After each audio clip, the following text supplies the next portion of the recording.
Hello guys, நம்ம இன்றைக்கி வந்து ஒரு ப்ரான் தொக்கு பார்க்க போகிறோம். எல்லாம் எப்படி இருக்கீங்க? ஃபஸ்ட்டு கொஞ்சம் எண்ணெய் ஊற்றிக்கோங்க. எண்ணெய் நல்லா சூடாகட்டும்.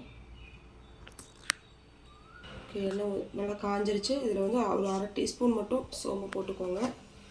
அது நல்லா பொரியட்டும். பொரிஞ்சதுக்கப்புறமா நம்ம 3 வெங்காயம் கட்டி வச்சுருக்கோம். சின்ன சின்ன வெங்காயம் தான், உங்களுக்கு தேவையான அளவு பார்த்து போட்டுக்கோங்க.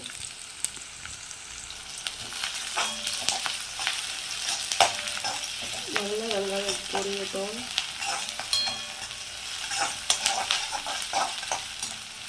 வெங்காயம் நல்லா பொன்னிறமாக வர வரைக்கும் நல்லா வதக்கிக்கோங்க. இது வதங்கும் போது கொஞ்சம் நம்ம கருவேப்பிலை போட்டுக்கலாம்.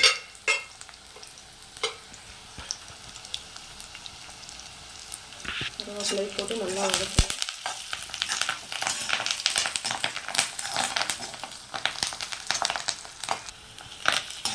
வெங்காயம் நல்லா வதங்கிடுச்சு. அப்போ நம்ம கொஞ்சம் இதில் 2 தக்காளி, சின்ன சின்ன தக்காளி எடுத்து வச்சுருக்கேன். அதையும் இது கூட சேர்த்துக்கோங்க. தக்காளி வதங்கிறதுக்கு நம்ம லைட்டாக கொஞ்சம் உப்பு போட்டுக்கலாம். நான் இன்றைக்கி கல்லுப்பு போடுறேன், அதெல்லாம் அளவாக போடுறேன். உங்களுக்கு உப்பு தேவையான அளவு நீங்கள் பார்த்து போட்டுக்கணும். இது நல்லா வதங்கட்டும். தக்காளி நல்லா வதங்கிடுச்சு. தக்காளி சீக்கிரம் வதங்கணும். இப்போ லைட்டாக பண்ணி விட்டிங்கன்னா, மசிச்சு விட்டிங்கன்னா நல்லா தக்காளி வெந்துடும். இப்போ நம்ம இது கூட கொஞ்சம் இஞ்சி பூண்டு பேஸ்ட்டு சேர்த்துக்கலாம். ஏன்னா வீட்டில் ஃப்ரெஷ்ஷாக அரைச்சி இஞ்சி பூண்டு பேஸ்ட்டு யூஸ் பண்ணுங்க, அதுதான் நல்லாயிருக்கும்.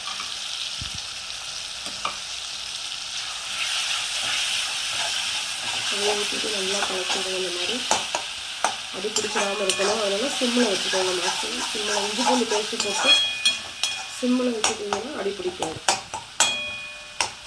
ஓகே, எண்ணெய் நல்லா பிரிஞ்சு வந்துருச்சு. அப்போ நீங்கள் இப்போ கொஞ்சம் இதில் மஞ்சள்தூள் சேர்த்திக்கோங்க. நம்ம வேறு எந்த பொடியும் போட போகிறதில்ல, மிளகாத்தூள் மட்டும்தான். மிளகாத்தூள் ஒரு 1.5 டீஸ்பூன். நல்லா கலந்துடுங்க. உங்கள் காரத்துக்கு எவ்வளோ வேணுமோ தகுந்த மாதிரி போட்டுக்கோங்க.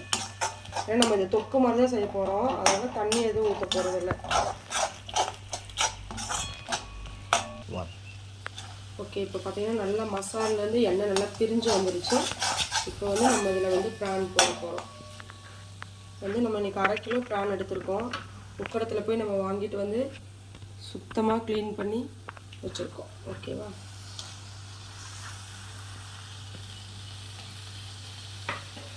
மெதுவாக கலருங்க, ப்ரான் உடையாமல் இருக்க மாதிரி. இது வந்து ரொம்ப நேரம் வேகக்கூடாது. ரொம்ப நேரம் வந்துச்சுன்னா அது ரப்பர் மாதிரி ஆயிரும்.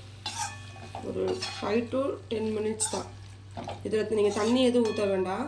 ஏன்னா ப்ரான்லேயே நமக்கு வந்து தண்ணி கொஞ்சம் வரும். தொக்கு மாதிரி இருக்கிறதுனால நம்ம வந்து தண்ணி எதுவும் ஊற்றாமல் நீங்கள் இது செஞ்சீங்கன்னா போதும். இப்போ நம்ம இதை மூடி வச்சுக்கலாம். மூடி வச்சுட்டு கொஞ்சம் நேரம் வேக விடலாம். ஓகே,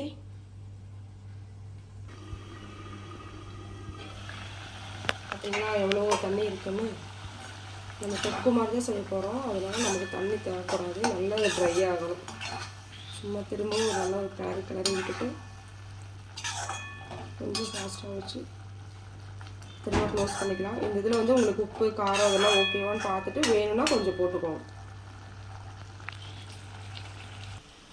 அவ்வளோதான், நம்மளோட ஈஸியான ப்ரான் தொக்கு ரெடி ஆச்சு. இது நீங்கள் சப்பாத்திக்கு, தோசைக்கு எல்லாம் வச்சு கொடுத்தீங்கன்னா நல்லாயிருக்கும். வீட்டில் செஞ்சு கொடுத்துட்டு எப்படி இருக்குன்னு சொல்லிட்டு கமெண்ட் பண்ணுங்கள். நம்ம சேனலை சப்ஸ்கிரைப் பண்ணலைன்னா சப்ஸ்கிரைப் பண்ணிக்கோங்க. தேங்க்யூ.